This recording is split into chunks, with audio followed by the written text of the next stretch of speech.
Most welcome all of you. This is Flora Academy and I am Jail Batham. In this video, we are going to learn do as directed. So listen carefully and look carefully. Our first sentence is we are collecting stamps. We are collecting stamps. इसमें देखिए instruction में आगे bracket में जो दिया है change the voice. It means या तो ये एक्टिव में चेंज करना है, एक्टिव वॉइस में चेंज करना है, या फिर पैसिव वॉइस में चेंज करना है. तो this is already active voice, तो इसलिए हमें पैसिव वॉइस में चेंज करना होगा. तो फर्स्ट ऑफ ऑल देखिए सब्जेक्ट आपका ये रहा और वर्ब आपकी ये रही एंड ऑब्जेक्ट ये रहा आपका. तो क्योंकि हमें पैसिव वॉइस बनाने के लिए हमें तीन चीज़ों का होना जरूरी है, सब्जेक्ट, वर्ब एंड ऑब्जेक्ट. तो इस ऑब्जेक्ट को इधर ले आइए. तो स्टैम्प्स ये प्लूरल है, इसलिए एजएमआर में से हम आर का यूज़ करेंगे. स्टैम्प्स आर, जस्ट उसके बाद हम बीइंग का यूज़ करते हैं. जब कंटिन्यूअस आपका पैसिव वॉइस एक्टिव वॉइस जब कंटिन्यूअस होता है तो हम उसे पैसिव वॉइस में कन्वर्ट करने के लिए आईएनजी को हटाने के लिए हम बीइंग का यूज़ करते हैं just at the place of ING, ताकि हम वर्ब की थर्ड फॉर्म का यूज़ कर सकें. ये जो आपको बताए जा रहे हैं ये उन्हीं स्टूडेंट्स के लिए है जो ऑलरेडी ये चीज़ें कर चुके हैं. ये तो सिर्फ एक रिवीजन के रूप में आपके सामने वीडियो बनाई जा रही है. तो स्टैम्प्स आर बीइंग, तो कलेक्ट का collected, stamps are being collected. जस्ट उसके बाद बाय सब्जेक्ट को उठाकर इधर ले जाएंगे, अस, वी का अस हो जाता है. सेकंड वीडियो आपका the officer said to his peon go away at once. Officer ने अपने पियोन से कहा गो अवे एट वंस, तुरंत चले जाइए, तुरंत चले जाइए. तो इसके लिए देखिए ऑफिसर है, ऑफिसर अपने पियोन को यहाँ पर ऑर्डर देगा, ऑर्डर देगा. तो इसमें ऑर्डर का यूज करेंगे. The officer ordered his peon. अगला जो सेंटेंस जो आपका है नरेशन के अंदर, ये नरेशन है, मैंने इसमें इंस्ट्रक्शन नहीं लिखी, इसमें नरेशन में कन्वर्ट करना है, डायरेक्ट इनडायरेक्ट जिसको बोलते हैं. The officer ordered his peon. अगला जो सेंटेंस है, जब इस प्रकार के सेंटेंसेस आते हैं इंपेरेटिव सेंटेंसेस जिसके अंदर मतलब सजेशन दिया हो, ऑर्डर दिया हो या कमांड दे रखी हो, तो ऐसे सेंटेंसेस में हम अगला सेंटेंस जोड़ने के लिए टू का यूज करते हैं. The officer ordered his peon to go away, मतलब आगे जो है आपका एज इट इज रखा जाएगा एट वंस. नंबर थर्ड है आपका he is too poor to pay his fee. मतलब वो अपनी फीस भरने के लिए बहुत ही गरीब है, इसका मतलब वो अपनी फीस नहीं भर सकता है. सो यहाँ पर क्या करना है अपने को, सो दैट का यूज करना at the place of too, और टू की जगह पर सो दैट का यूज करना है. तो ध्यान रखिए वह बहुत ही गरीब है इसलिए वो फीस नहीं भर सकता है. तो क्या करेंगे हम, ही इज सो पुअर. यहां पर हमने टू की जगह पर सो का यूज कर दिया, उसके बाद टू की जगह हम दैट का यूज करें, दैट की he can not pay his fee. इस कार से ये बनेगा. नेक्स्ट आपका है number fourth, the weather is bad. मौसम खराब है, full stop. We are enjoying ourselves. हम खुद ही इंजॉय कर रहे हैं. तो ऐसे सेंटेंस में हमने ऑल्दो का यूज करना है. तो ऑल्दो का मीनिंग जो होता है हिंदी के अंदर हम हालांकि, हालांकि रूप में लेते हैं, हालांकि, ऑल्दो. देखिए वेदर इज बैड, मौसम खराब है, we are enjoying ourselves, हम स्वयं ही एंजॉय कर रहे हैं. तो यहाँ पे क्या करेंगे, स्टार्टिंग के अंदर ही आप लगाओगे ऑल्दो, हालांकि. Although the weather is bad. अब देखिए अगला सेंटेंस जोड़ने के लिए हम यहाँ पे जो फुल स्टॉप है इसको हम हटा देंगे. तो बिना फुल स्टॉप के आप लिख सकते हैं या फिर यहाँ पे कॉमा लगा दीजिए, कॉमा. वी आर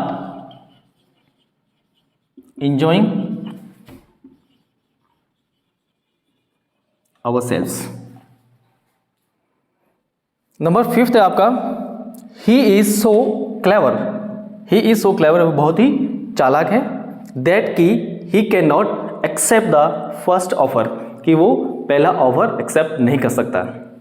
तो हमने यहाँ पर टू और टू का यूज करना है, किसकी जगह पर, सो की जगह पर और दैट की जगह पर। तो he is too clever to, यहां तक पहुंच गए। तो ध्यान रखिएगा कि अगले सेंटेंस में आप देखेंगे कि आपकी मेन वर्ब कहां पर है, क्योंकि टू जब हम जोड़ते हैं, टू के बाद जो भी हम अगला सेंटेंस जोड़ते हैं तो डायरेक्टली हम उस सेंटेंस में से मेन वर्ब को उठाते हैं। तो यहाँ पे मेन वर्ब जो है आपकी यहाँ से शुरू होती है, ये जो इतना जो है वो हट जाएगा आपका। तो टू के बाद डायरेक्टली हम मेन वर्ब को पकड़ते हैं, to accept the first offer. इस प्रकार से ये इसका सेंटेंस बनेगा।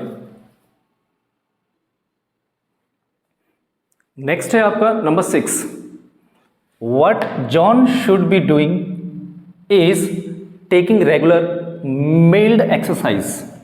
तो इस सेंटेंस में आपने नाउन क्लोज ढूंढना है, नाउन क्लोज। तो ध्यान रखिए,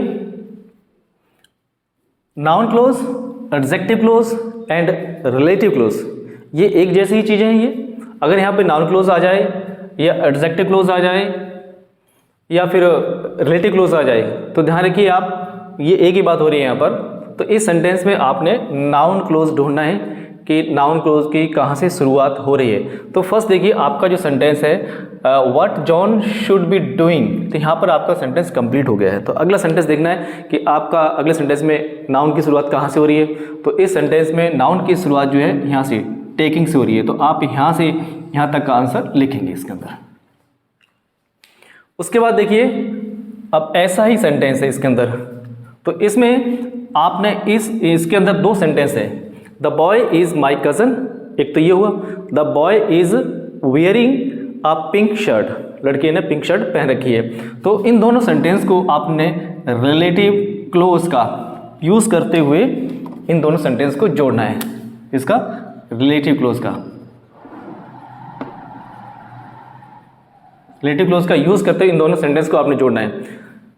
अगर यहाँ पे हो रिलेटिव क्लोज का यूज करते दोनों सेंटेंस को जोड़िए, या यहाँ पर लिखा हो नाउन क्लोज को यूज करते दोनों सेंटेंस को जोड़िए, या फिर यहाँ पर लिखा हो एडजेक्टिव का यूज करते हुए एडजेक्टिव क्लोज का, तो भी ऐसे ही बनेगा। तो ध्यान रखें यहाँ पे the boy is my cousin, लड़का मेरा कजन है, the boy is wearing a pink shirt, लड़के ने पिंक शर्ट पहन रखी है। तो यहाँ पे देखो अगर हम इसको हिंदी में ऐसे नॉर्मली बनाए तो बोलने में क्या आएगा, भी लड़का मेरा कजन है जिसने पिंक शर्ट पहन रखी है, जिसने, वैसे हम नॉर्मली बोले तो कुछ भी बिना सोचे जिसने पिंक शर्ट पहन रखी है। तो हम जब यहाँ पे ह्यूमन बींग्स की बात होती है, ह्यूमन बींग्स की, किसी मानव की बात होती है, तो हम यहाँ पे मानव के लिए हु का यूज़ करते हैं, और निर्जीव चीज़ के लिए या फिर एनिमल्स बर्ड के लिए हम विच का यूज़ करते हैं। तो यहाँ पर बॉय की बात हो रही है, तो अब यहाँ पे देखो रिपीट जो हो रहा है यहाँ पे द बॉय, इस द बॉय की जगह पर हम हु का यूज़ कर देंगे। तो ये सेंटेंस बनेगा आपका the boy is my cousin, लड़का मेरा कजन है, हु इज यहाँ पे फुल स्टॉप हटा देंगे अपने, who is wearing a pink shirt. इस प्रकार से आपका ये सेंटेंस कंबाइन हो जाएगा। अब दोबारा पूरा लिख देंगे कैसे, the boy is my cousin who is wearing a pink shirt, ऐसे आपका ये सेंटेंस बन जाएगा, कंबाइन हो गए।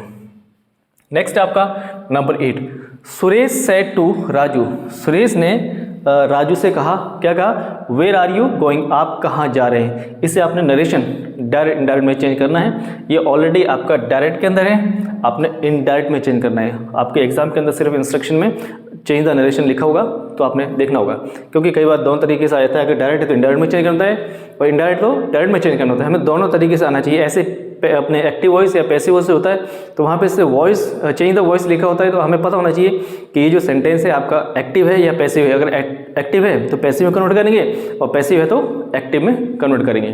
तो फिलहाल ये आपका डायरेक्ट स्पीच के अंदर है।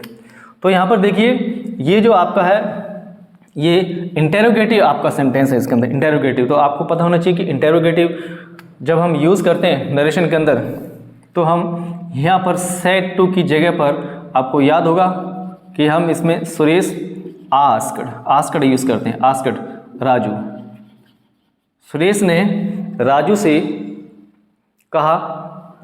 अब यहाँ पे देखिए कोमा की जगह पर हम दैट का भी यूज़ करते हैं, इफ़ का यूज़ करते हैं, ठीक है। लेकिन जब यहाँ पे WH फैमिली की बात आती है, WH फैमिली की, तो WH फैमिली खुद अपने आप में एक कंजक्शन का काम करती है, दोनों सेंटेंस को जोड़ने का काम करती है। तो हम कुछ भी नहीं लेंगे, यहाँ पे जो है उसी को लेंगे, वेयर। उसके बाद जस्ट हम सब्जेक्ट देखेंगे इसके अंदर कहाँ है, अकॉर्डिंग टू फॉर्मूला। तो यहाँ पर सब्जेक्ट जो है यू, तो ध्यान देंगे यहाँ पे यू कौन है, यू कौन है, सुरेश सेड टू राजू। तो राजू से पूछा उसने कि वेयर आर यू गोइंग, कि आप कहाँ जा रहे हैं। तो यहाँ पे राजू है, तो राजू के लिए हम यहाँ पे ही का यूज़ करेंगे। लड़का है, लड़की हो तो शी का यूज़ करते हैं। तो यहाँ पे राजू के लिए यहाँ पे ही आया। तो ध्यान दें, उसका इज़-एम-आर को हम अकॉर्डिंग टू रूल यहाँ पे वॉज वर्ब में चेंज करेंगे, तो सिंगुलर है इसलिए वॉज यूज़ करेंगे। तो वेयर ही वॉज गोइंग, इस प्रकार से ये आपका ये सेंटेंस बन जाएगा। आखिरी फुल स्टॉप, इंटेरोगेटिव साइन नहीं लगाएंगे आप। नेक्स्ट आपका 9 number, if he does not have a permit, यदि उसके पास परमिट नहीं है, ही विल नॉट गेट जॉब, तो उसे जॉब नहीं मिलेगा। तो हमने क्या करना है, अनलेस का यूज़ करना है, किसकी जगह पर, इफ़ की जगह पर अनलेस का यूज़ करना है। तो ध्यान रखें, अनलेस का मीनिंग होता है जब तक नहीं। तो इसके अंदर अनलेस कई बार अनटिल भी आ जाता है, तो इसके अंदर ही नहीं छुपा होता है, नहीं छुपा होता है इनके अंदर ही, अनलेस से अनटिल, तो इसी में ही नहीं छुपा है। तो ध्यान दें, इसमें जब नहीं छुपा है तो हमें डज नॉट हटाना पड़ेगा, क्योंकि 2 बार नॉट नहीं आता है। तो यहाँ पर पहले तो आप इफ़ की जगह पर अनलेस लगा लीजिए, अनलेस ही। अब ये हटाएंगे, तो इसे हटाने का हम क्या करेंगे, अब ही जो आपका सिंगुलर है, तो ये यहाँ पे हैव की जगह पे यहाँ पे हैज़ हो जाएगा। Unless he has a permit, जब तक उसको परमिट नहीं मिलेगा, आगे he will not get job, उसको जॉब नहीं मिलेगा। ऐसे बनेगा आपका ये। नंबर 10 है पोस्ट द लेटर टुडे, ठीक है, ये चेंज द वॉइस। तो ध्यान रखें, जब आपके सेंटेंस डायरेक्टली मेन वर्ब से शुरू होते हैं और कहा जाता है कि इसका पैसिव वॉइस चेंज कीजिए, तो जब मेन वर्ब से स्टार्ट होते हैं तो इसमें एक फॉर्मूला ले जाता है कि लेट सब्जेक्ट बी और उसके बाद वर्ब की थर्ड फॉर्म, ये इसमें फॉर्मूला लगता है। तो देखिए सबसे पहले let the letter be post का पोस्टेड, फुल स्टॉप, ऐसे लगेगा इस फॉर्मूले के अकॉर्डिंग।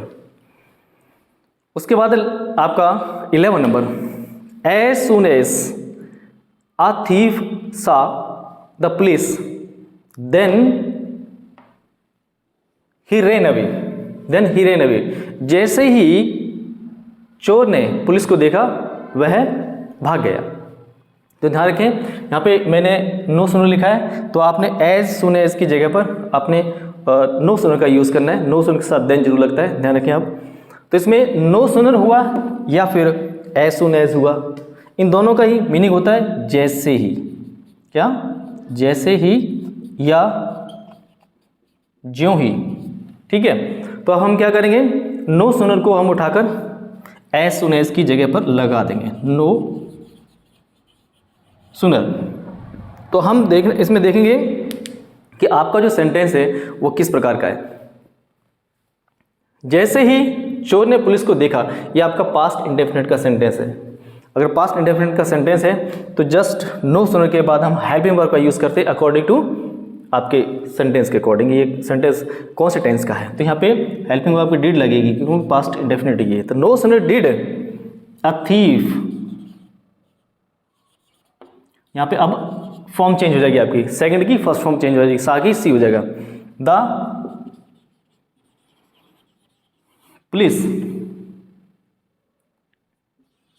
अब यहाँ पे देन ही रेन अवे, तो ध्यान रखें इस सेंटेंस में ऑलरेडी यहाँ पर देन लगा हुआ है, और कई बार यहाँ पे देन की जगह पर सिर्फ और सिर्फ कॉमा का यूज़ करते हैं। तो यहाँ पे ऑलरेडी लगा हुआ है तो हम देन का देन ही रहने देंगे। अगर यहाँ पे कॉमा लगा हुआ है एज सुन एज के अंदर, तो यहाँ पे कॉमा हटाकर आप देन का यूज़ करेंगे, तब जाके आपका सेंटेंस करेक्ट हो जाएगा। अगर ऑलरेडी लगा हुआ है तो आपने लगाना है, वैसे ही लगाना है, और ऑलरेडी लगा है तो उसे वो लगा ही रहेगा इसके अंदर, देन ही रेन अवे। तो इसमें ध्यान रखिएगा आप कि नो सुनो के साथ देन का यूज़ जरूर होता है, और जैसे हम नो सुनो का यूज़ करते हैं तो जस्ट उसके बाद अकॉर्डिंग टू सेंटेंस हमने हेल्पिंग वर्ब का यूज़ करना होता है, चाहे वहाँ पे डिड लगे या फिर डू डज लगे। तो आज की वीडियो में इतना ही। नेक्स्ट वीडियो में हम और भी बहुत सारी चीज़ें डू एज डायरेक्टली लेकर आएंगे आपके सामने।